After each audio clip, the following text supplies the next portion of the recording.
Item ಯಾವುದೇ ಇರಲಿ try ಮಾಡಿ ಆಚಿ ಚಿಕನ್ ಮಸಾಲಾ. ಆಚಿ ಚಿಕನ್ ಮಸಾಲಾ.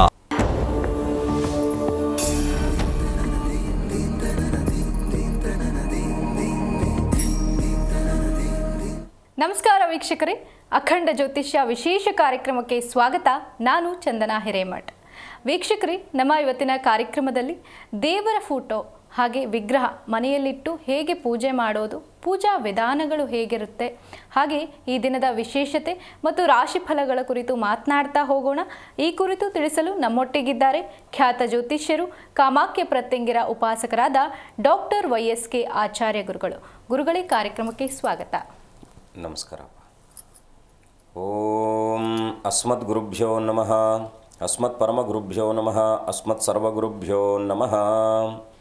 ಹ್ರೀಂ ಭುವನೇಶಿ ಮಹಾಮಾಯೇ ಸೂರ್ಯಮಂಡಲ ರೂಪಿಣಿ ನಮಾಮಿ ವರದಂ ಶುಭಂ ಕಾಮಾಖ್ಯ ರೂಪಿಣಿ ಶಿವೇ. ಹೈಂ ಹ್ರೀಂ ಶ್ರೀಂ ಶ್ರೀಮಾತ್ರೇ ಲಲಿತಾಂಬಿಕಾಯೈ ನಮಃ. ಶ್ರೀ ವಿಷ್ಣುರೂಪಾಯ ನಮಃ ಶಂಕರಾಯ. ಗುರುಗಳೇ, ಮೊದಲಿಗೆ ಇದರಿಂದ ವಿಶೇಷತೆಯನ್ನು ತಿಳಿಸಿ. ಅಜ್ಞಾನ ತಿಮಿರಾಂಧಸ್ಯ ಜ್ಞಾನಾನಂದಶಲಾಕಯ ಚಕ್ಷುರ್ಮಿಹಿತಂ ಯೇನ ತಸ್ಮೈ ಶ್ರೀ ಗುರವೇ ನಮಃ. ಆತ್ಮೀಯ ಎಲ್ಲ ವೀಕ್ಷಕರಿಗೂ, ನನ್ನ ದೇಶದ ಅನ್ನದಾತರಾದ ಪ್ರತಿಯೊಬ್ಬ ರೈತ ಸನ್ಮಿತ್ರರಿಗೂ, ಹಾಗೆ ದೇಶವನ್ನು ಸುಭದ್ರವಾಗಿ ನಿತ್ಯ ನಿರಂತರವಾಗಿ ಕಾಯ್ತಾ ಇರತಕ್ಕಂಥ ಪ್ರತಿಯೊಬ್ಬ ಸೈನಿಕರಿಗೂ, ಈ ದೇಶದ ಅಭಿವೃದ್ಧಿಯಲ್ಲಿ ತಮ್ಮದೇ ಆಗಿರ್ತಕ್ಕಂಥ ಪಾತ್ರವನ್ನು ವಹಿಸ್ತಾ ಇರತಕ್ಕಂಥ ಎಲ್ಲ ಚಾಲಕರಿಗೂ, ವಿಶೇಷವಾಗಿ ಅವರೆಲ್ಲರ ಮನೋಕಾಮನೆಗಳು ಕೂಡ ಸಿದ್ಧಿಸುವ ಹಾಗೆ ಜಗದಂಬೆಯಲ್ಲಿ ಪ್ರಾರ್ಥಿಸಿ, ಅವಳ ಅಡಿದಾವರಗಳಿಗೆ ವಂದಿಸಿ, ಇವತ್ತಿನ ದಿನವನ್ನು ನೋಡಿದಾಗ ನವಮಿಯುಕ್ತವಾಗಿ ವಿಶೇಷವಾಗಿ ಮೂಲಾ ನಕ್ಷತ್ರ ಇರತಕ್ಕಂಥದ್ದು, ಇನ್ನು ಗುರುವಾರ. ಈ ಮೂಲಾ ನಕ್ಷತ್ರ ಗುರುವಾರ ಬರ್ತಕ್ಕಂಥದ್ದು ಅತ್ಯಂತ ವಿಶೇಷವಾಗಿರ್ತಕ್ಕಂಥದ್ದು. ಏನಪ್ಪ ಅಂದರೆ, ಎರಡು ಜ್ಞಾನಕಾರಕರು ಸಂಯೋಜನೆ ಇರತಕ್ಕಂಥ ಸುಯೋಗದ ದಿನ.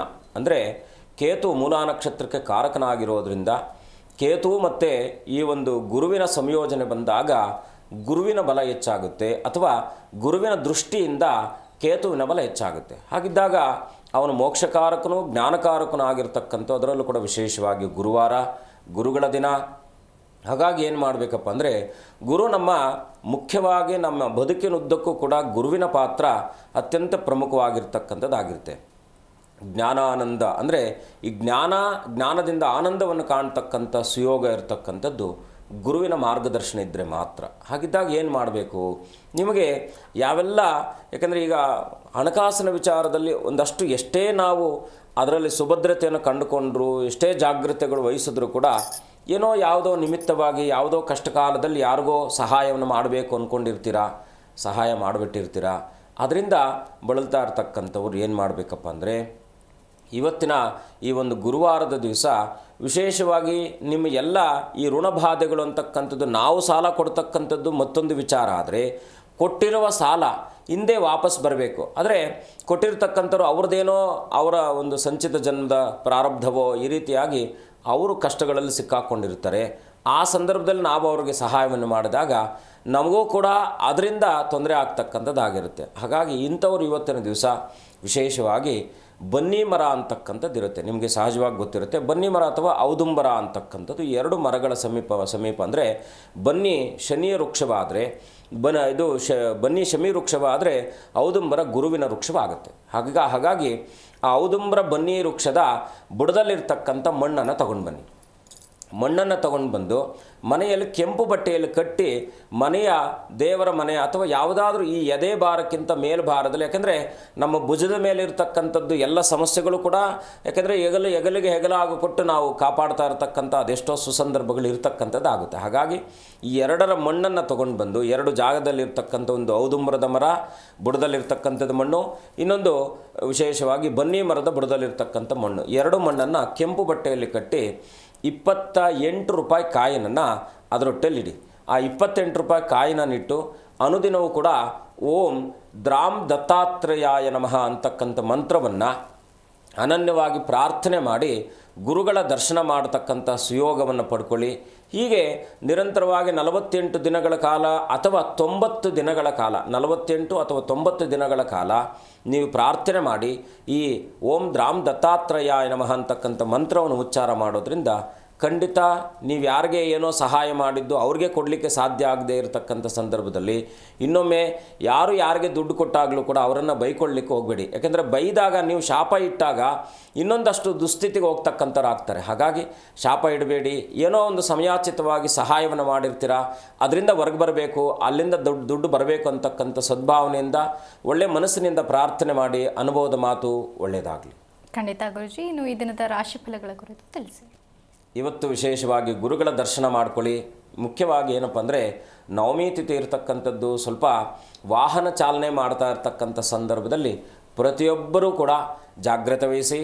ಇವತ್ತಿನ ಕೆಲವೊಂದಷ್ಟು ಈ ವಿಷಯುಕ್ತವಾಗಿರ್ತಕ್ಕಂಥ ದಿನಗಳಲ್ಲೂ ನವಮಿ ಪ್ರಯಾಣ, ಅದರಲ್ಲೂ ಕೂಡ ದೂರದ ಪ್ರಯಾಣವನ್ನು ಸಾಧ್ಯವಾದಷ್ಟು ನೀವು ಅತ್ಯಂತ, ಯಾಕೆಂದರೆ ಆ ಒಂದು ಪ್ರಯಾಣ ಸುಖಕರವಾಗಿರಲಿ ಅಂತೇಳಿ ಅಮ್ಮನವರಲ್ಲಿ ಪ್ರಾರ್ಥನೆ ಮಾಡ್ತೇನೆ. ಆನಂದವಾಗಿ ಶಿವನ ಧ್ಯಾನ, ಗಣಪತಿಯ ಧ್ಯಾನ, ದುರ್ಗಾ ಧ್ಯಾನವನ್ನು ಮಾಡುತ್ತಾ ಇವತ್ತಿನ ದಿವಸ ಪ್ರಯಾಣವನ್ನು ಮಾಡಿ, ಗುರುಗಳ ಪ್ರಾರ್ಥನೆ ಮಾಡುತ್ತಾ ಪ್ರಯಾಣವನ್ನು ಮಾಡಿ ಶುಭವಾಗುತ್ತೆ. ಇವತ್ತಿನ ದಿವಸ ರಾಶಿಫಲವನ್ನು ನೋಡಿದಾಗ ವಿಶೇಷವಾಗಿ ದುಮ್ ದುರ್ಗಾಯೇ ನಮಃ, ಗಂ ಗಣಪತಿಯೇ ನಮಃ, ಆದಿತ್ಯಾದ ನವಗ್ರಹ ದೇವತಾಯೇ ನಮಃ ಅಂಥೇಳಿ ಎಲ್ಲ ದೇವತೆಗಳನ್ನು, ಗುರುಗಳನ್ನು ಪ್ರಾರ್ಥನೆ ಮಾಡಿ, ಗಣಪತಿಯನ್ನು ಪ್ರಾರ್ಥನೆ ಮಾಡಿ ಇವತ್ತಿನ ಮೇಷರಾಶಿಯವರಲ್ಲಿ ವಿಶೇಷವಾಗಿ ಮೇಷರಾಶಿಗೆ ಭಾಗ್ಯದಲ್ಲಿ ಚಂದ್ರನಿರ್ತಕ್ಕಂಥವನಾಗ್ತಾನೆ.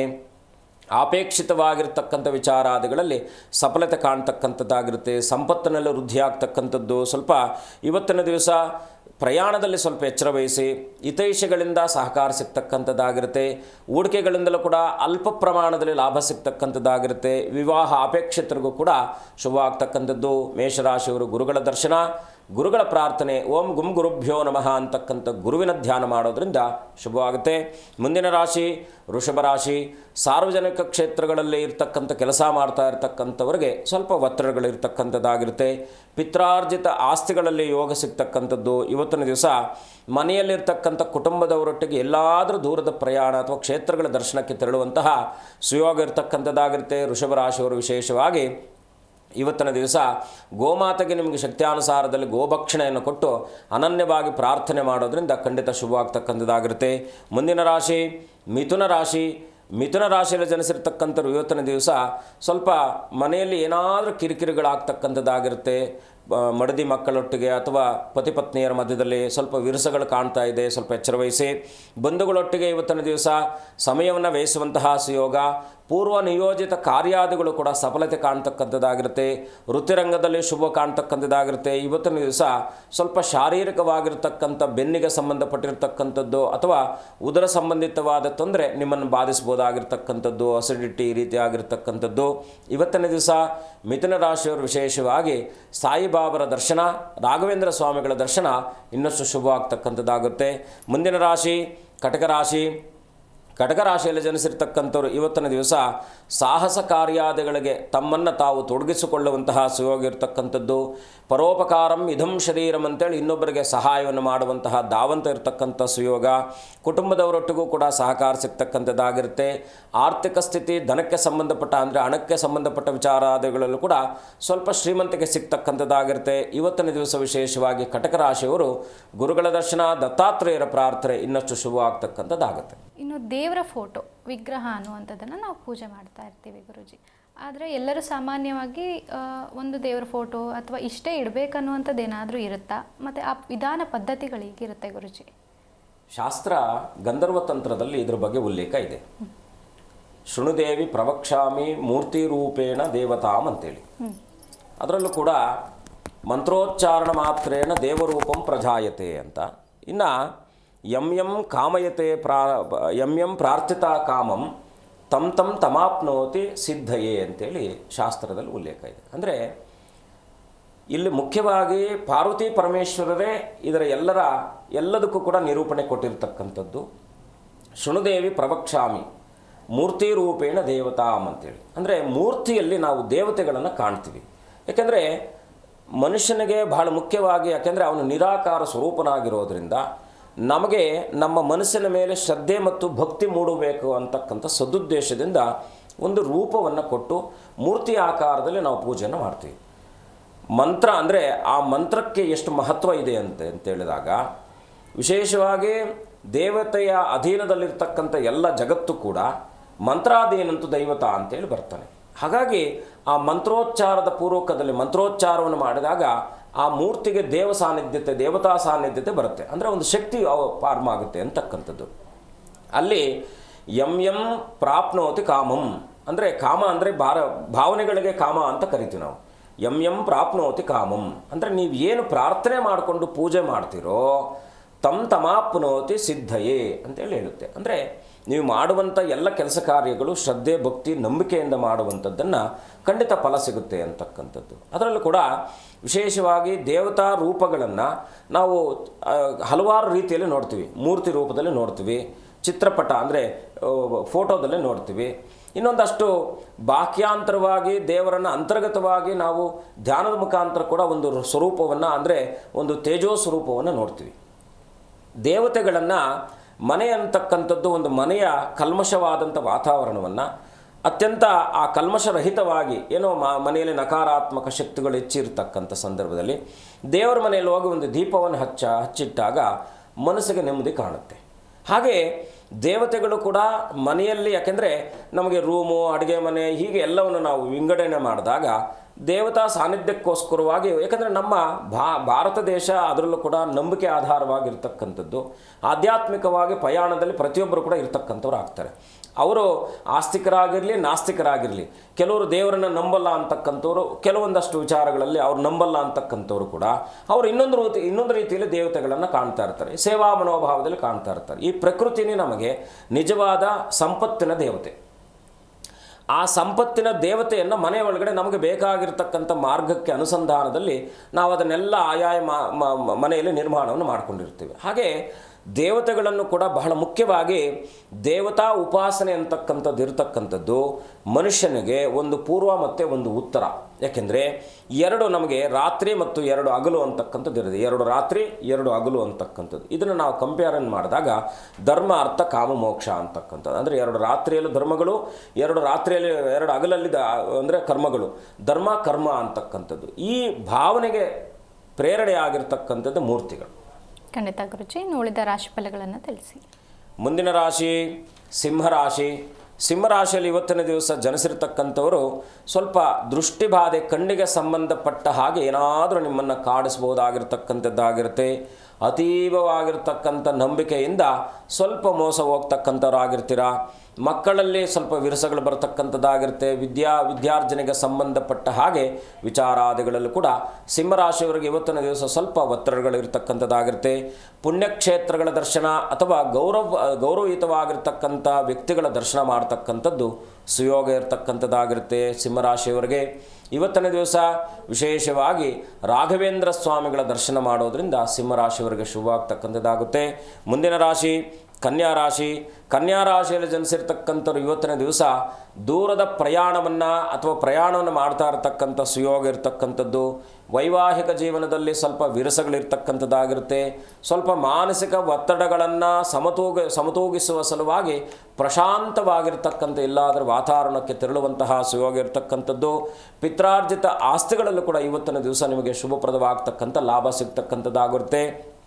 ಇವತ್ತಿನ ದಿವಸ ಕನ್ಯಾ ರಾಶಿಯವರು ವಿಶೇಷವಾಗಿ ಕೃಷ್ಣನ ದರ್ಶನ, ಕೃಷ್ಣಂ ವಂದೇ ಜಗದ್ಗುರು ಅಂತೇಳಿ ಕೃಷ್ಣನ ಪ್ರಾರ್ಥನೆ ಮಾಡೋದ್ರಿಂದ ಇನ್ನಷ್ಟು ಶುಭವಾಗ್ತಕ್ಕಂಥದ್ದಾಗಿರುತ್ತೆ. ಮುಂದಿನ ರಾಶಿ ತುಲಾರಾಶಿ. ತುಲಾರಾಶಿಯಲ್ಲಿ ಜನಿಸಿರ್ತಕ್ಕಂಥವ್ರಿಗೆ ಇವತ್ತಿನ ದಿವಸ ವಿದ್ಯಾರ್ಥಿಗಳಿಗೆ ಸ್ವಲ್ಪ ಒತ್ತಡ ಇರ್ತಕ್ಕಂಥದ್ದಾಗಿರುತ್ತೆ. ಅದರಲ್ಲೂ ಕೂಡ ಸ್ವಲ್ಪ ಏನೋ ಮಾನಸಿಕವಾಗಿರ್ತಕ್ಕಂಥ ಕಿರಿಕಿರಿ, ಶಾರೀರಿಕವಾಗಿರ್ತಕ್ಕಂಥ ಬಾಧೆ, ಈ ರೀತಿಯಾಗಿ ಏನೋ ನಿಮ್ಮನ್ನು ಕಾಡ್ತಾ ಇರ್ತಕ್ಕಂಥದ್ದಾಗಿರುತ್ತೆ. ಸ್ವಲ್ಪ ಧನದ ಅಭಿವೃದ್ಧಿ ಕೂಡ ಆಗ್ತಕ್ಕಂಥದ್ದಾಗಿರುತ್ತೆ. ತಾಯಿಯಿಂದ ಸಹಕಾರ ಸಿಗ್ತಕ್ಕಂಥದ್ದು. ಇವತ್ತಿನ ದಿವಸ ವಿಶೇಷವಾಗಿ ತುಲಾರಾಶಿಯವರಿಗೆ ನಿಮ್ಮ ಮನೆಯ ಬಂಧುಗಳೊಟ್ಟಿಗೆ ಎಲ್ಲಾದರೂ ಕೂಡ ದೂರದ ಪ್ರಯಾಣವನ್ನು ಮಾಡುವಂತಹ ಸುಯೋಗ ಇರ್ತಕ್ಕಂಥದ್ದಾಗಿರುತ್ತೆ. ಸ್ವಲ್ಪ ಎಚ್ಚರ ವಹಿಸಿ. ಸಹೋದ್ಯೋಗಿಗಳೊಟ್ಟಿಗೆ ಅಥವಾ ಸೋದರರೊಟ್ಟಿಗೆ ಸ್ವಲ್ಪ ಮನಸ್ತಾಪಗಳಾಗ್ತಕ್ಕಂಥದ್ದಾಗಿರುತ್ತೆ. ತುಲಾರಾಶಿಯವರು ವಿಶೇಷವಾಗಿ ಇವತ್ತಿನ ದಿವಸ ಸಾಯಿಬಾಬರ ದರ್ಶನ ಅಥವಾ ಶ್ರೀಧರ ಸ್ವಾಮಿಗಳ ದರ್ಶನ ಮಾಡ್ತಕ್ಕಂಥದ್ದು ಇನ್ನಷ್ಟು ಶುಭ ಆಗ್ತಕ್ಕಂಥದ್ದಾಗಿರುತ್ತೆ. ಮುಂದಿನ ರಾಶಿ ವೃಶ್ಚಿಕ ರಾಶಿ. ವೃಶ್ಚಿಕ ರಾಶಿಯಲ್ಲಿ ಜನಿಸಿರ್ತಕ್ಕಂಥವ್ರು ಇವತ್ತಿನ ದಿವಸ ಧನಾಭಿವೃದ್ಧಿ ಆಗ್ತಕ್ಕಂಥದ್ದಾಗಿರುತ್ತೆ. ಏನೋ ನೀವು ಇಷ್ಟು ದಿನಗಳಿಂದ ಏನೋ ಅಂದ್ಕೊಂಡಿರ್ತೀರ, ಆ ಕಾರ್ಯಾದಿಗಳಲ್ಲಿ ಸ್ವಲ್ಪ ಮನಸ್ಸಿಗೆ ಸಮಾಧಾನ ಸಿಗ್ತಕ್ಕಂಥದ್ದಾಗಿರುತ್ತೆ. ಕುಲುಷಿತ ಜನರೊಟ್ಟಿಗೆ ಸ್ವಲ್ಪ ಏನೋ ನಿಮ್ಮ ಬಗ್ಗೆ ಅಪಮಾನ ಮಾಡ್ತಕ್ಕಂಥ ಹುನ್ನಾರಾದಿಗಳು ನಡೀತಾ ಇರ್ತಕ್ಕಂಥದ್ದಾಗಿರುತ್ತೆ. ಸ್ವಲ್ಪ ಎಚ್ಚರವಾಗಿರಿ. ಮಕ್ಕಳಿಂದ ಸಹಕಾರ ಸಿಗ್ತಕ್ಕಂಥದ್ದು, ಅದರಲ್ಲೂ ಕೂಡ ಇವತ್ತಿನ ದಿವಸ ವೃತ್ತಿರಂಗದಲ್ಲಿ ಒಳ್ಳೆಯ ಅವಕಾಶಗಳು ಸಿಗ್ತಕ್ಕಂಥದ್ದಾಗಿರುತ್ತೆ. ಸ್ವಂತ ಪ್ರಯತ್ನ ಕಾರ್ಯಾದಿಗಳಲ್ಲೂ ಕೂಡ ಸಫಲತೆ ಕಾಣ್ತಕ್ಕಂಥವರಾಗಿರ್ತೀರ. ಇವತ್ತಿನ ದಿವಸ ವಿಶೇಷವಾಗಿ ವೃಶ್ಚಿಕ ರಾಶಿಯವರು ಕುಲದೇವರ ಪ್ರಾರ್ಥನೆಯೊಟ್ಟಿಗೆ ಗುರು ರಾಮಚಂದ್ರನ ದರ್ಶನ ಮಾಡ್ತಕ್ಕಂಥದ್ದು ಇನ್ನಷ್ಟು ಶುಭವಾಗ್ತಕ್ಕಂಥದ್ದಾಗುತ್ತೆ. ಖಂಡಿತ ಗುರುಜಿ, ನೀವು ಕುರಿತು ಮಾತನಾಡ್ತಾ ಹೋಗೋಣ. ಒಬ್ರು ಕಾಲರ್ ಇದ್ದಾರೆ, ಭಾರತಿ ಅಂತ. ನಮಸ್ತೆ. ನಮಸ್ತೆ. ಎಲ್ಲಿಂದ ಕರೆ ಮಾಡ್ತಿದ್ದೀರಾ? ಬೆಂಗಳೂರಿಂದ. ಯಾರ ಬಗ್ಗೆ ತಿಳ್ಕೊಬೇಕಿತ್ತು? ನನ್ನ ಬಗ್ಗೆನೇ ತಿಳ್ಕೊಬೇಕು. 1ರಿಂದ 30 ಸಂಖ್ಯೆಯನ್ನು ತಿಳಿಸಿ. 9. ಗುರುಗಳಿದ್ದಾರೆ, ಮಾತನಾಡಿ. ನಮಸ್ಕಾರ ತಾಯಿ, ಹೇಗಿದ್ದೀರಾ? ಚೆನ್ನಾಗಿದ್ದೀನಿ ಗುರುಜಿ. ಹೇಳಿಮ್ಮ, ಏನು ನಿಮ್ಮ ಪ್ರಶ್ನೆ? ತಾಯಿ ಒಳ್ಳೇದು ಮಾಡಲಿ. ಆಯ್ತು ಗುರುಜಿ, ನಿಮ್ಮ ಆಶೀರ್ವಾದ. ಹೇಳಿಮ್ಮ, ಏನು ನಿಮ್ಮ ಪ್ರಶ್ನೆ? ನಾನು ಯಾರಾದ್ರೂ ದುಡ್ಡು ಕೊಡ್ತಿದ್ದೀನಿ ಗುರುಜಿ, ಅದು ವಾಪಸ್ ಕೊಡ್ತಾ ಇಲ್ಲ. ನಿಮಗೆ ನಾನು ಪ್ರಾರಂಭದಲ್ಲಿ ಒಂದು ನಾನು ತಂತ್ರವನ್ನು ತಿಳಿಸ್ಕೊಟ್ಟಿದ್ದೇನೆ. ಏನಪ್ಪ ಅಂದರೆ ಆ ತಂತ್ರವನ್ನು ಮಾಡಿ ಖಂಡಿತ ಇವತ್ತು ಹೋಗಿ ಆ ಒಂದು ಔದುಂಬರ ವೃಕ್ಷದಲ್ಲಿ, ಬನ್ನಿ ವೃಕ್ಷದ ಕೆಳಗಡೆ ಇರತಕ್ಕಂಥ ಮಣ್ಣನ್ನು ತಗೊಂಡು ಬಂದು ಮನೆಯಲ್ಲಿಟ್ಟು 28 ರೂಪಾಯಿ ಅದರ ಮೇಲೆ ಇಟ್ಟು ಅನನ್ಯವಾಗಿ ಪ್ರಾರ್ಥನೆ ಮಾಡಿ, ಗುರುಗಳ ಧ್ಯಾನವನ್ನು ಮಾಡಿ, ಓಂ ದ್ರಾಮ್ ದತ್ತಾತ್ರೇಯಾಯ ನಮಃ ಅಂತಕ್ಕಂಥ ಮಂತ್ರವನ್ನು ಉಚ್ಚಾರ ಮಾಡೋದ್ರಿಂದ ಖಂಡಿತ ನಿಮ್ಮ ಆ ಏನು ಮನಸ್ಸಿನಲ್ಲಿ ನೋವು ಅಥವಾ ಬಾಧೆ ಇದೆಯೋ ಅದು ಖಂಡಿತ ಒಳ್ಳೆಯದಾಗುತ್ತೆ. ಮಾಡಿ, ಒಳ್ಳೆಯದಾಗಲಿ. ಧನ್ಯವಾದ ಕರೆ ಮಾಡಿದ್ದಕ್ಕಾಗಿ. ಗುರುಗಳೇ, ಇನ್ನು ಪೂಜಾ ವಿಧಾನದ ಬಗ್ಗೆ ಮಾತನಾಡ್ತಾ ಇದ್ವಿ. ಕೆಲವೊಬ್ಬರು ಕೆಲವೊಂದು ರೀತಿಯಾಗಿ ಪೂಜಾ ವಿಧಾನಗಳನ್ನು ಮಾಡ್ತಾರೆ. ಇನ್ನು ಎಷ್ಟು ದೀಪಗಳನ್ನು ಹಚ್ಚಿದ್ರೆ ಒಳ್ಳೆಯದು ದೇವರ ಮುಂದೆ? ಮನೆಯಲ್ಲಿ ಸಹಜವಾಗಿ ಏನಪ್ಪ ಅಂದರೆ ಈಗ ಮೂರ್ತಿಗಳನ್ನೇ ತಗೊಳ್ಳೋಣ ನಾವು, ಯಾಕೆಂದರೆ ಇನ್ನೂ ಅದನ್ನು ಅಪೂರ್ಣವಾಗಿದ್ದೀವಿ, ಪೂರ್ಣ ಮಾಡಿಲ್ಲ. ಮುಖ್ಯವಾಗಿ ಮೂರ್ತಿಗಳನ್ನು ಅಂಗುಷ್ಟ ಮಾತ್ರೇಣ ಅಂತ ಕರೆಯುತ್ತೆ. ಅಂದರೆ 1 ಅಂಗುಲ ಅಂತಕ್ಕಂಥದ್ದು. ಈ ಅಂಗುಲ ಮಾತ್ರದಲ್ಲಿರ್ತಕ್ಕಂಥ ಮೂರ್ತಿಗಳನ್ನು ಯಾವುದೇ ಕಾರಣಕ್ಕೂ 2 ಫೋಟೋಗಳನ್ನು, 2 ಗಣೇಶನ ಫೋಟೋ, 2 ಶಿವನ ಫೋಟೋ, 2 ದುರ್ಗೆ ಫೋಟೋ, ಶಕ್ತಿ ಒಂದೇ ಆಗಿರೋದ್ರಿಂದ ಪೂಜೆಗೆ ಈಗ ನಿಮಗೆ ಯಾರೋ ಒಬ್ಬರು ಗಿಫ್ಟ್ ಕೊಟ್ಟಿರ್ತಾರೆ, ಅದನ್ನೆಲ್ಲೂ ಇಡಲಿಕ್ಕಾಗಲ್ಲ. ಎಲ್ಲೋ ಒಂದು ಕಡೆ ಅದನ್ನು ಇಟ್ಟಿರಿ. ಕಾರಣಾಂತರಗಳೆಲ್ಲ ಅದು ಏನಾದರೂ ಉಪಯೋಗಕ್ಕೆ ಬಂದರೆ ಬರ್ಬೋದಿಲ್ಲ. ಯಾಕೆಂದರೆ ನಾವು ಸ್ವರೂಪವನ್ನು ಯದ್ಭಾವಂ ತದ್ಭವತಿ ಅಂತ ಒಂದೇ ಭಾವನೆಯಲ್ಲಿ ನೋಡ್ತೀವಿ.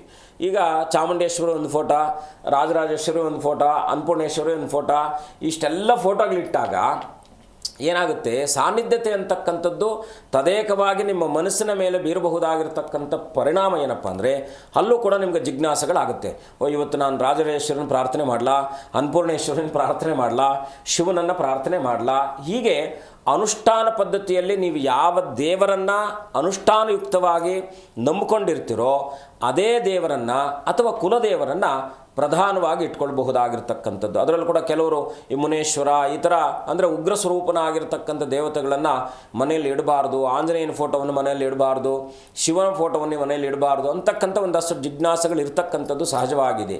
ಆದರೂ ಶಾಸ್ತ್ರ ಏನು ಹೇಳುತ್ತಪ್ಪ ಅಂದರೆ ನೀವು ಏನನ್ನ ಅದಕ್ಕೆ ಅಲ್ಲಿ ಹೇಳಿದೆ, ದೇವತಾ ರೂಪೇಣ ಪೂಜೆಯೇತ್. ನೀವು ಮಾಡ್ತಕ್ಕಂಥ ಪೂಜೆ ಹೇಗಿರಬೇಕಪ್ಪ ಅಂದರೆ ದೇವತಾ ರೂಪ ಅಂತಕ್ಕಂಥ ಭಾವನೆಯಲ್ಲಿ ನೀವು ಅದನ್ನು ಇಟ್ಟು ಪೂಜೆ ಮಾಡಿದಾಗ ದೇವತಾ ಸಾನ್ನಿಧ್ಯತೆ ಸಿಗ್ತಕ್ಕಂಥದ್ದಾಗುತ್ತೆ. ಹಾಗಾಗಿ 2 ವಿಗ್ರಹಗಳಿದ್ದರೆ ತೆಗೆದು ಪಕ್ಕಕ್ಕಿಡಿ. ಸಂಕ್ಷಿಪ್ತವಾಗಿ ಎಷ್ಟು ಸರಳವಾಗಿರ್ತಕ್ಕಂಥ ವಿಧಾನದಲ್ಲಿ ಪೂಜೆಯನ್ನು ಮಾಡಲಿಕ್ಕೆ ನಿಮ್ಮ ಕೈಯಲ್ಲಿ ಸಾಧ್ಯವಾಗುತ್ತೋ ಅಷ್ಟು ಸರಳ ರೀತಿಯಲ್ಲಿ ಪೂಜೆಯನ್ನು ಮಾಡಿ. ಭಕ್ತಿಯೇ ಪ್ರಧಾನವಾದದ್ದು ಹೊರತು ನಂಬಿಕೆ ಅದಕ್ಕೆ ಇನ್ನೊಂದಷ್ಟು ಪುಷ್ಟಿಯನ್ನು ಕೊಡ್ತಕ್ಕಂಥದ್ದಾಗಿರುತ್ತೆ ಹೊರತು ಯದ್ಭಾವಂ ತದ್ಭವತಿ. ನೀವು ಯಾವ ಭಾವನೆಯಲ್ಲಿ ಭಗವಂತನನ್ನು ಸ್ಪರ್ಶಿಸುವ ಅಥವಾ ಭಗವಂತನನ್ನು ದರ್ಶಿಸುವಂತಹ ವ್ಯವಸ್ಥೆಯನ್ನು ನೀವು ಮಾಡಿಕೊಳ್ತೀರೋ ಅಷ್ಟು ಅನಿಯಮಿತವಾಗಿರ್ತಕ್ಕಂಥ ಶಕ್ತಿ ನಿಮಗೆ ಸಿಗ್ತಕ್ಕಂಥದ್ದಾಗಿರುತ್ತೆ. ಇನ್ನು ದೀಪದ ವಿಚಾರಕ್ಕೆ ಬಂದಾಗ ಮೂರ್ತಿಗಳನ್ನು ಮುಖ್ಯವಾಗಿ ಏನಂದರೆ ನಾವೀಗ ಕೆಲವರು ಮನೆಗಳಲ್ಲಿ ಉತ್ತರಾಭಿಮುಖವಾಗಿಟ್ಟು ಪೂರ್ವಕ್ಕೆ ಕೂತ್ಕೊಂಡು ಪೂಜೆ ಮಾಡುವಂಥ ವ್ಯವಸ್ಥೆ ಇರತಕ್ಕಂಥದ್ದಾಗಿರುತ್ತೆ. ದೇವತೆಗಳಿಗೆ 2 ಸಾನ್ನಿಧ್ಯತೆ ಇರೋದು, ಒಂದು ಪೂರ್ವ ಒಂದು ಪಶ್ಚಿಮ. ಒಂದು ಪಶ್ಚಿಮಾಭಿಮುಖವಾಗಿಟ್ಟು ಪೂರ್ವಾಭಿಮುಖವಾಗಿ ಕೂತು ಪೂಜೆ ಮಾಡ್ತಕ್ಕಂಥದ್ದು, 2 ಪಶ್ಚಿಮಾಭಿಮುಖವಾಗಿಟ್ಟು ಪೂರ್ವಾಭಿಮುಖವಾಗಿ ಕೂತ್ಕೊಂಡು ಪೂಜೆ ಮಾಡ್ತಕ್ಕಂಥದ್ದು, ಅಥವಾ ಉತ್ತರಾಭಿಮುಖವಾಗಿ ಕೂತ್ಕೊಂಡು ಕೂಡ ಪೂಜೆ ಮಾಡ್ಬೋದು. ದಕ್ಷಿಣಕ್ಕೆ ಕೂತು ಪೂಜೆ ಮಾಡಬಾರ್ದು. 3 ವ್ಯವಸ್ಥೆಗಳಿರ್ತಕ್ಕಂಥದ್ದು. ಏನಪ್ಪ ಅಂದರೆ ಪೂರ್ವ, ಉತ್ತರ ಮತ್ತು ಪಶ್ಚಿಮಕ್ಕೂ ಕೂಡ ನಾವು ನಿಂತು ಪೂಜೆ ಮಾಡಬಹುದಾಗಿರ್ತಕ್ಕಂಥ ಶಾಸ್ತ್ರದ ಉಲ್ಲೇಖ ಇದೆ. ಹಾಗಾಗಿ ಮುಖ್ಯವಾಗಿ ಏನಪ್ಪ ಅಂದರೆ ದೇವತಾ ಉಪಾಸನೆಗಳನ್ನು ಮಾಡಬೇಕಾದವರು ಒಂದು ಶ್ರದ್ಧೆ ಮತ್ತು ಆ ಶುಚಿತ್ವವನ್ನು ಕಾಪಾಡಿಕೊಳ್ಳಿ. ಖಂಡಿತ ಗುರುಜಿ. ಒಬ್ರು ಕಾಲರ್ ಇದ್ದಾರೆ, ಚನ್ನಬಸವ ಅಂತ. ನಮಸ್ತೆ. ನಮಸ್ತೆ ಮೇಡಮ್. ಎಲ್ಲಿಂದ ಕರೆ ಮಾಡ್ತಿದ್ದೀರಾ? ಹುಣಸೂರು. ಯಾರ ಬಗ್ಗೆ ತಿಳ್ಕೊಬೇಕಿತ್ತು? ನನ್ನ ಬಗ್ಗೆನೇ ಕೇಳಬೇಕು ಮೇಡಮ್ರೆ. ಓಕೆ, 1ರಿಂದ 30ರೊಳಗಿನ ಸಂಖ್ಯೆಯನ್ನು ತಿಳಿಸಿ. 5. ಗುರುಗಳಿದ್ದಾರೆ, ಮಾತನಾಡಿ. ನಮಸ್ಕಾರ, ಹೇಗಿದ್ದೀರಾ? ಹಲೋ ನಮಸ್ಕಾರ ರಾಯರೇ, ಹೇಗಿದ್ದೀರಾ? ಸರ್, ನಾವು ಏನೇ ಮಾಡಿದ್ರು ಕೈ ಮುಗ್ತಾ ಇಲ್ಲ. ಅದಕ್ಕೆ ಮನೆ ದೇವರು ಯಾರು? ವೀರಭದ್ರ ಸ್ವಾಮಿ. ವೀರಭದ್ರನಿಗಿನ್ನ ಬೇಕಾ? ಭೈರವಂ ಭೈರವಾಕಾರಂ ಭದ್ರಂ ಭದ್ರೀಶ್ವರಂ ಭಜ. ಎಲ್ಲ ಅಭದ್ರಾದಿಗಳನ್ನು ಸುಭದ್ರ ಮಾಡತಕ್ಕಂಥ ದೇವತೆ ಯಾರಾದರೂ ಇದ್ದರೆ ಅವನು ವೀರಭದ್ರನ ಮಾತ್ರ. ಪ್ರತಿ ಮಂಗಳವಾರ ಎಷ್ಟು ದೂರ ಆಗುತ್ತೆ ನಿಮ್ಮ ಮನೆ ಸಮೀಪ ಯಾವುದಾದ್ರೂ ವೀರಭದ್ರನ ಸನ್ನಿಧಾನ ಇದೆಯಾ? ಇಲ್ಲ ಸರ್, ದೂರ ನಮ್ಗೆ ಗೊತ್ತಿಲ್ಲ. ನಾವು ಒಂದು 6 ತಿಂಗಳು 3 ತಿಂಗಳು ಹೋಗ್ತೀವಿ. ದೂರ ಹೋಗ್ತೀವಿ ನಮಗೆ ದೇವಸ್ಥಾನ. ಅದು ಏನಾಗಿದೆ? ದೇವಸ್ಥಾನ ನಮ್ಗೆ ಹತ್ತಿರ ಇಲ್ಲ, ಅದು ದೂರದಲ್ಲದೆ. ಅಲ್ಲಿಗೆ ಒಂದು 6 ತಿಂಗಳು ಹೋಗ್ತೀವಿ. ನೀವೊಂದು ಕೆಲಸ ಮಾಡಿ, ಮನೆಯಲ್ಲೇ ಅನನ್ಯವಾಗಿ ಪ್ರತಿ ಮಂಗಳವಾರದ ದಿವಸ ವೀರಭದ್ರನಿಗೋಸ್ಕರವಾಗಿ ಒಂದು ದೀಪವನ್ನು ಹಚ್ಚಿಟ್ಟು ಚಿಕ್ಕ ಮಕ್ಕಳಿಗೆ ಯಾರಿಗಾದ್ರೂ ಚಿಕ್ಕ ಮಕ್ಕಳಿಗೆ ಏನಾದರೂ ಸಿಹಿ ಪದಾರ್ಥವನ್ನು ಕೊಡಿ ಪ್ರತಿ ಮಂಗಳವಾರ. ಆರ್ಥಿಕವಾಗಿ ಏನಂದರೆ ದುಡ್ಡು ಕಾಸಿನ ವಿಚಾರದಲ್ಲಿ ಅಡೆತಡೆಗಳಾಗಿದ್ದರೆ ನಿವೃತ್ತಿ ಆಗುತ್ತೆ. ಮನಸ್ಸಿಗೆ ನೆಮ್ಮದಿ ಇಲ್ಲ, ಈ ರೀತಿಯಾಗಿ ಏನಾದರೂ ನಿಮ್ಮನ್ನು ಕಾಡ್ತಾ ಇದ್ದರೆ ಶನಿವಾರದ ದಿವಸ ಅರಳಿ ಮರಕ್ಕೆ 12 ಪ್ರದಕ್ಷಿಣೆಯನ್ನು ಮಾಡಿ, ಖಂಡಿತ ಒಳ್ಳೆಯದಾಗುತ್ತೆ. ಧನ್ಯವಾದ ಕರೆ ಮಾಡಿದ್ದಕ್ಕಾಗಿ. ಗುರುಗಳೇ, ಇನ್ನುಳಿದ ರಾಶಿ ಫಲಗಳ ಕುರಿತು. ಮುಂದಿನ ರಾಶಿ ಧನುರಾಶಿಯಲ್ಲಿ ಇವತ್ತಿನ ದಿವಸ ಜನಿಸಿರ್ತಕ್ಕಂಥವರು ಸ್ವಲ್ಪ ಷೇರು ಮಾರ್ಕೆಟ್ಟಿನಲ್ಲಿ ಇರ್ತಕ್ಕಂಥ ವ್ಯವಸ್ಥೆಯನ್ನು ಕಂಡು ಹೂಡಿಕೆಗಳನ್ನು ಮಾಡಿ ತಂದೆಗೆ ಸ್ವಲ್ಪ ಅನಾರೋಗ್ಯ ಪೀಡಿತರಾಗ್ತಕ್ಕಂಥವರಾಗಿರ್ತಾರೆ. ತಾಯಿಯ ಸಹಕಾರ ಸಿಗ್ತಕ್ಕಂಥದ್ದು. ಇವತ್ತಿನ ದಿವಸ ವಿಶೇಷವಾಗಿ ಮಾನಸಿಕವಾಗಿರ್ತಕ್ಕಂಥ ಒತ್ತಡವನ್ನು ಸಮತೋಲನವಾಗಿ ಇಟ್ಕೊಳ್ಳೋದ್ರಿಂದ ಇನ್ನಷ್ಟು ಆನಂದವನ್ನು ಕಾಣ್ತಕ್ಕಂಥ ಸುಯೋಗ ಇರತಕ್ಕಂಥದ್ದಾಗಿರುತ್ತೆ. ಗುರುಗಳ ದರ್ಶನವನ್ನು ಮಾಡಿ, ಗುರುವಿನ ಪ್ರಾರ್ಥನೆಯನ್ನು ಮಾಡಿ ಇವತ್ತಿನ ದಿವಸ ಧನುರಾಶಿಯವರು, ಅದರಲ್ಲೂ ಕೂಡ ವಿಶೇಷವಾಗಿ ಸಾಂಬಶಿವನ ದರ್ಶನ, ದಕ್ಷಿಣಾಮೂರ್ತಿಯ ದರ್ಶನ ಮಾಡೋದ್ರಿಂದ ಇನ್ನಷ್ಟು ಶುಭವಾಗ್ತಕ್ಕಂಥದ್ದಾಗಿರುತ್ತೆ. ಮುಂದಿನ ರಾಶಿ ಮಕರ ರಾಶಿಯಲ್ಲಿ ಜನಿಸಿರ್ತಕ್ಕಂಥವ್ರು ಇವತ್ತಿನ ದಿವಸ ಸ್ವಲ್ಪ ಶಾರೀರಿಕವಾಗಿರ್ತಕ್ಕಂಥ ಬಾಧೆ ನಿಮ್ಮನ್ನು ಪೀಡಿಸ್ತಾ ಇರತಕ್ಕಂಥದ್ದಾಗಿರುತ್ತೆ. ಸ್ವಲ್ಪ ಶುಭ ಕಾರ್ಯಾದಿಗಳಿಗೆ ವೆಚ್ಚ ಮಾಡ್ತಕ್ಕಂಥ ಸುಯೋಗ ಇರತಕ್ಕಂಥದ್ದು. ಸೋದರರೊಟ್ಟಿಗೆ ಇವತ್ತಿನ ದಿವಸ ಸಹಕಾರ ಸಿಗ್ತಕ್ಕಂಥದ್ದಾಗಿರುತ್ತೆ. ತಂದೆ ಕಡೆಯ ಬಂಧುಗಳಿಂದ ಕೂಡ ಸಹಕಾರ ಸಿಗ್ತಕ್ಕಂಥದ್ದಾಗಿರುತ್ತೆ. ಇವತ್ತಿನ ದಿವಸ ವಿಶೇಷವಾಗಿ ವೃತ್ತಿ ವ್ಯವಹಾರ ವ್ಯಾಪಾರಾದಿಗಳಲ್ಲೂ ಕೂಡ ಸಮತೋಲನವಾಗಿರ್ತಕ್ಕಂಥ ವ್ಯವಸ್ಥೆ ಅಥವಾ ಶುಭ ಲಾಭ ಸಿಗ್ತಕ್ಕಂಥದ್ದಾಗಿರುತ್ತೆ. ಇವತ್ತಿನ ದಿವಸ ಮಕರ ರಾಶಿಯವರು ಅನನ್ಯವಾಗಿ ದಕ್ಷಿಣಾಮೂರ್ತಿಯ ದರ್ಶನ, ಆಂಜನೇಯನ ಪ್ರಾರ್ಥನೆ ಮಾಡ್ತಕ್ಕಂಥದ್ದು ಶುಭವಾಗುತ್ತೆ. ಮುಂದಿನ ರಾಶಿ ಕುಂಭರಾಶಿಯಲ್ಲಿ ಜನಿಸಿರ್ತಕ್ಕಂಥವ್ರು ಇವತ್ತಿನ ದಿವಸ ಮಾನಸಿಕವಾಗಿರ್ತಕ್ಕಂಥ ಒತ್ತಡಗಳಿರುತ್ತೆ. ವೃತ್ತಿರಂಗದಲ್ಲಿ ಇವತ್ತಿನ ದಿವಸ ಸಮಾನ ವಯಸ್ಕರಲ್ಲಿ ಅಂದರೆ ಸಮಾನ ಸಹೋದ್ಯೋಗಿಗಳೊಟ್ಟಿಗೆ ಏನಾದರೂ ಮನಸ್ತಾಪಗಳು ಬರ್ತಕ್ಕಂಥದ್ದಾಗಿರುತ್ತೆ. ಸಾಕು ಪ್ರಾಣಿಗಳಿಂದ ಏನಾದರೂ ಕೂಡ ಅವಘಡಗಳು ಸಂಭವಿಸಬಹುದಾಗಿರ್ತಕ್ಕಂಥದ್ದು. ವೈವಾಹಿಕ ವಿಚಾರಾದಿಗಳಲ್ಲೂ ಕೂಡ ಪತಿಪತ್ನಿಯರಲ್ಲಿ ಸಮಾಗಮನವಾಗಿರ್ತಕ್ಕಂಥ ವಿಚಾರಾದಿಗಳಲ್ಲಿ ಇವತ್ತಿನ ದಿವಸ ಏನಾದರೂ ಒತ್ತಡಗಳಿರ್ತಕ್ಕಂಥದ್ದಾಗಿರುತ್ತೆ. ಮುಂದಿನ ರಾಶಿ ಮೀನರಾಶಿಯಲ್ಲಿ ಇವತ್ತಿನ ದಿವಸ ಹಣಕಾಸಿನ ವಿಚಾರದಲ್ಲಿ ಸ್ವಲ್ಪ ಎಚ್ಚರವಹಿಸಿ. ಅದರಲ್ಲೂ ಕೂಡ ಸ್ವಲ್ಪ ಅಪಾಯಗಳೊಟ್ಟಿಗೆ ನಿಮ್ಮನ್ನು ಏನಾದರೂ ಹಣಕಾಸಿನ ವಿಚಾರದಲ್ಲಿ ಯಾರಿಗೋ ಕೊಟ್ಟು ಮೋಸ ಹೋಗ್ತಕ್ಕಂಥದ್ದಾಗಿರ್ತೀರಾ, ಸ್ವಲ್ಪ ಎಚ್ಚರವಾಗಿರಿ. ಇವತ್ತಿನ ದಿವಸ ದಾಯಾದಿಗಳೊಟ್ಟಿಗೆ ಸ್ವಲ್ಪ ಮನಸ್ತಾಪಗಳು ಬರ್ತಕ್ಕಂಥದ್ದಾಗಿರುತ್ತೆ. ಸ್ವಲ್ಪ ಪಿತ್ರಾರ್ಜಿತ ಆಸ್ತಿಗಳಿಗೆ ಸಂಬಂಧಪಟ್ಟ ಹಾಗೆ ವಿಚಾರಾದಿಗಳಲ್ಲಿ ಇವತ್ತಿನ ದಿವಸ ವಿಶೇಷವಾಗಿ ಗುರುಗಳ ಪ್ರಾರ್ಥನೆ, ಕುಲದೇವರ ಪ್ರಾರ್ಥನೆ ಮಾಡ್ತಕ್ಕಂಥದ್ದು ಮೀನರಾಶಿಯವರಿಗೆ ಶುಭವಾಗ್ತಕ್ಕಂಥದ್ದಾಗುತ್ತೆ. ಖಂಡಿತ ಗುರುಜಿ. ಇನ್ನು ನಾವು ಪೂಜೆಯ ಬಗ್ಗೆ ಮಾತನಾಡ್ತಾ ಇದ್ವಿ. ನಾವು ಸಾಮಾನ್ಯವಾಗಿ ನಮ್ಮ ಕುಲದೇವರನ್ನು ನಾವು ಮನೆಯಲ್ಲೇ ಪೂಜೆ ಮಾಡ್ತೀವಿ. ಹಾಗಾದರೆ ಬೇರೆ ಬೇರೆ ಕ್ಷೇತ್ರಗಳಿಗೆ ಹೋಗಿ ಜನರು ಸಾಮಾನ್ಯವಾಗಿ ದರ್ಶನ ಮಾಡ್ತಾ ಇರ್ತಾರೆ. ಯಾವುದು ಇಂಪಾರ್ಟೆಂಟ್ ಅಂತ ಹೇಳ್ತೀರಾ ಗುರುಜಿ? ನೀವು ಎಲ್ಲಿ ಹೋದರೂ ಕೂಡ ನಿಮ್ಮ ಮನಸ್ಸನ್ನು ಸಮಚಿತ್ತದಿಂದ ಇಟ್ಕೊಳ್ತೀರಾ, ನಂಬಿಕೆ ಇಲ್ದಿರಾ, ಏನೋ ಕಾಟಾಚಾರಕ್ಕೆ ಹೋಗಿ ದೇವಸ್ಥಾನಕ್ಕೆ ಹೋಗಿ ಬಂದಿವಿ ಅಂತ ಆದಾಗ ಎಲ್ಲವೂ ಕೂಡ ನಿಷ್ಫಲ ಆಗಿಬಿಡುತ್ತೆ. ಮನೆಯಲ್ಲೂ ಅಷ್ಟೇ ದೀಪವನ್ನು ಹಚ್ಚಿಟ್ಟಾಗಲೂ ಕೂಡ ಒಂದು ಸದ್ಭಾವನೆಯಿಂದ ಮನೆಯಲ್ಲಿರ್ತಕ್ಕಂಥ ಗೃಹಿಣಿ ಏನೋ ಒಲೆ ಮೇಲೆ ಏನೋ ಅಡುಗೆ ಪದಾರ್ಥಗಳನ್ನು ಇಟ್ಬಿಟ್ಟು ಬಂದು ಅಡಾವಿಡಿಯಾಗಿ ಬಂದು ದೀಪ ಹಚ್ಚಿ ಹೋಗ್ತಕ್ಕಂಥದ್ದಲ್ಲ. ಪೂಜೆ ಅಂತಕ್ಕಂಥದ್ದು ಅದರದೇ ಆಗಿರ್ತಕ್ಕಂಥ ನಿಯಮ ಇದೆ. ಮನೆಗಳಲ್ಲಿ ಯಾವುದೇ ಆಗಮಾನುಕ್ತವಾಗಿ ಪೂಜೆ ಮಾಡ್ತಕ್ಕಂಥ ಪದ್ಧತಿ ಇರಲ್ಲ. ಆದರೆ ಶ್ರದ್ಧಾ ಮತ್ತು ಭಕ್ತಿ ಪ್ರಧಾನವಾಗಿರ್ತಕ್ಕಂಥ ಪೂಜೆ ಇರುತ್ತೆ. ಮನೆಗಳಲ್ಲಿ ಸ್ತೋತ್ರ ಪಾರಾಯಣಗಳನ್ನು ಮಾಡ್ಬೋದು. ಸ್ವಲ್ಪ ವೇದಾಧ್ಯಯನ ಇದ್ದಂಥವ್ರು ವೇದಾಧ್ಯಯನವನ್ನು ಮಾಡ್ಬೋದು. ಈಗ ನಾವು ಸಂಕಷ್ಟ ಮತ್ತು ಸತ್ಯನಾರಾಯಣ ಹುಣ್ಣಿಮೆ ದಿವಸ, ಪ್ರದೋಷ ಕಾಲ, ಸೋಮವಾರ, ಮಂಗಳವಾರ ನಮ್ಮ ಧರ್ಮದಲ್ಲಿ ಪ್ರತಿದಿನವೂ ಅತ್ಯಂತ ಪ್ರಮುಖವಾಗಿರ್ತಕ್ಕಂಥ ದಿನವೇ ಆಗಿರುತ್ತೆ. ಈಗ ಮಂಗಳವಾರ ಅಂದರೆ ಆಂಜನೇಯನಿಗೆ, ಸುಬ್ರಹ್ಮಣ್ಯನಿಗೆ, ನರಸಿಂಹನಿಗೆ, ದುರ್ಗೆಗೆ ನಾವೆಲ್ಲ ಕೂಡ ದೇವತೆಗಳನ್ನು ಉಪಾಸನೆ ಮಾಡ್ತೀವಿ. ಶುಕ್ರವಾರ ಗುರುವಾರ ಅಂದ್ಬಿಟ್ರೆ ಮಹಾಲಕ್ಷ್ಮಿ, ಲಕ್ಷ್ಮೀ ವೆಂಕಟೇಶ್ವರ, ಹೀಗೆ ದೇವತೆಗಳನ್ನು ಉಪಾಸನೆ ಮಾಡ್ತಕ್ಕಂಥ ಕ್ರಮ ನಮ್ಗೆ ಇವತ್ತಿಂದ ಬಂದಿರತಕ್ಕಂಥದ್ದಲ್ಲ, ಅನಾದಿ ಕಾಲದಿಂದಲೂ ಕೂಡ ಬಂದಿರತಕ್ಕಂಥದ್ದು. ಅದಕ್ಕೆ ನಾವು ಮುಖ್ಯವಾಗಿ ಏನಂದರೆ ಯಂ ಪ್ರಾರ್ಥಯೇತ್ ಕಾಮಂ, ಏನೆಲ್ಲ ಪ್ರಾರ್ಥನೆಗಳನ್ನು ಮಾಡ್ತೀವಿ ಅಂತಕ್ಕಂಥದ್ದು ಬಹಳ ಮುಖ್ಯವಾಗಿರ್ತಕ್ಕಂಥದ್ದು. ಅಲ್ಲಿ ಖಂಡಿತ ಮನೆಗಳಲ್ಲಿ ದೇವತಾ ಸಾನ್ನಿಧ್ಯತೆ ಇದೆ ಅಂತಕ್ಕಂಥ ಅನುಭವ ಸಾಕಷ್ಟು ಮಂದಿಗೆ ಆಗ್ತಕ್ಕಂಥದ್ದಾಗುತ್ತೆ. ಹಾಗಾಗಿ ದೇವತಾ ಉಪಾಸನೆ ಅಂತಕ್ಕಂಥದ್ದು ಸಂಕ್ಷಿಪ್ತವಾಗಿರಬೇಕು, ಸರಳವಾಗಿರಬೇಕು, ಭಕ್ತಿಯಿಂದ ಇರಬೇಕು, ಶ್ರದ್ಧೆಯಿಂದ ಇರಬೇಕು. ಮಾಡುವಂಥ 10 ನಿಮಿಷ ಪೂಜೆ ಸಾಕು. ನೀವೇನು ಅರ್ಧ ತಾಸು ಕೂತ್ಕೊಳ್ಬೇಕು ಅಂತದೇನು, ಒಂದು ಸಣ್ಣ ವಿಗ್ರಹ ಪ್ರತಿನಿತ್ಯವೂ ಕೂಡ ನಿತ್ಯ ಅನುಷ್ಠಾನ ಅಂತಕ್ಕಂಥದ್ದು ಇದ್ದಾಗ ನಿತ್ಯಾರ್ಚನೆ ಅಂತ ನಾವು ಕರಿತೀವಿ. ನಿತ್ಯಾರ್ಚನೆ ಗಣಪತಿಯ ಒಂದು ಅರ್ಚನೆ ಏನೊಂದು 2 ನಿಮಿಷ ಅಷ್ಟೋತ್ರ ಆಗುತ್ತೆ. ಯಾಕೆಂದರೆ ಅಕ್ಷತೆ ಹೂವನ್ನು ತೆಗೆದು ಭಗವಂತನಿಗೆ, ಯಾಕಂದರೆ ಒಟ್ಟಿಗೆ ನಮ್ಮ ನಾಮಗಳನ್ನು ಹೇಳಿ 21 ನಾಮ ಹೇಳಿ ಭಗವಂತನಿಗೆ ಇಡ್ತಕ್ಕಂಥದ್ದು. ಅಂದರೆ ದೇವರನ್ನು ನೀವು ಎಷ್ಟು ಭಾವನಾತ್ಮಕವಾಗಿ ದೇವರ ಸಮೀಪಕ್ಕೆ ನೀವು ಹೋಗುವಂತಹ ಶ್ರದ್ಧೆಯನ್ನು ನೀವು ಇಟ್ಕೊಳ್ತೀರೋ ಭಕ್ತಿ ತಾನೇ ಹುಟ್ಟುತ್ತೆ. ಭಕ್ತಿಗೆಯಿಂದ ಮಾಡಿದಂಥ ಪೂಜೆ ಪ್ರತಿಯೊಂದು ಪೂಜೆಯು ಕೂಡ ದೇವರು ಅದನ್ನು ತಗೊಳ್ತಾನೆ. ಈಗ ಸಾಕಷ್ಟು ಅನುಭವಗಳು ನಮ್ಮ ಬದುಕಿನಲ್ಲಿ ಆಗಿರ್ತಕ್ಕಂಥದ್ದಾಗಿರುತ್ತೆ. ಏನೋ ಒಂದು ವಿಚಾರದಲ್ಲಿ ನಾವು ತುಂಬ ಅದರಲ್ಲಿ ನೋವನ್ನು ಅಥವಾ ತುಂಬ ಕಷ್ಟವನ್ನು ಅನುಭವಿಸ್ತಾ ಇರ್ತೀವಿ, ಯಾವುದೋ ರೂಪದಲ್ಲಿ. ಯಾಕಂದರೆ ದೈವಂ ಮಾನುಷ ರೂಪೇಣ ಅಂತ ಹೇಳುತ್ತೆ. ಯಾರೋ ಒಬ್ಬರು ರೂಪದಲ್ಲಿ ಬಂದು ಭಗವಂತ ನಮಗೆ ಸಹಾಯವನ್ನು ಮಾಡ್ತಕ್ಕಂಥ ಅನುಭವಗಳಿರುತ್ತೆ. ಅಲ್ಲಿ ಏನು ಪ್ರಧಾನತೆ ಅಂದರೆ ನಂಬಿಕೆಯೇ ಪ್ರಧಾನ. ಹಾಗಾಗಿ ನಂಬಿಕೆಯುಕ್ತವಾಗಿ ಮಾಡುವಂತಹ ಪ್ರತಿಯೊಂದು ಪೂಜೆಯು ಕೂಡ ದೇವರಿಗೆ ಸಲ್ಲತಕ್ಕಂಥದ್ದಾಗುತ್ತೆ. ಖಂಡಿತ ಗುರುಜಿ, ನಮ್ಮ ಇವತ್ತಿನ ಕಾರ್ಯಕ್ರಮದಲ್ಲಿ ಸಾಕಷ್ಟು ವಿಚಾರಗಳನ್ನು ತಿಳಿಸಿದ್ದೀರಾ. ಕಾರ್ಯಕ್ರಮಕ್ಕೆ ಆಗಮಿಸಿದ್ದಕ್ಕಾಗಿ ಧನ್ಯವಾದ ಗುರುಜಿ. ಶುಭಂ ಭೂಯಾತ್, ಲೋಕ ಸಮಸ್ತ ಸುಖಿನೋ ಭವಂತು. ನೋಡಿದ್ರಲ್ಲ ವೀಕ್ಷಕರೇ, ನಮ್ಮ ಇವತ್ತಿನ ಕಾರ್ಯಕ್ರಮದಲ್ಲಿ ಗುರುಗಳು ಸಾಕಷ್ಟು ವಿಚಾರಗಳನ್ನು ತಿಳಿಸಿದ್ದಾರೆ. ಪೂಜಾ ವಿಧಾನಗಳ ಬಗ್ಗೆ ಸಾಕಷ್ಟು ಮಾಹಿತಿಯನ್ನು ನೀಡಿದ್ದಾರೆ. ಇದಾಗಿತ್ತು ಈ ಹೊತ್ತಿನ ವಿಶೇಷ ಕಾರ್ಯಕ್ರಮ. ನೋಡ್ತಾ ಇರಿ ಜೀ ಕನ್ನಡ ನ್ಯೂಸ್, ಸತ್ಯವೇ ಸುದ್ದಿಯ ಜೀವಾಳ.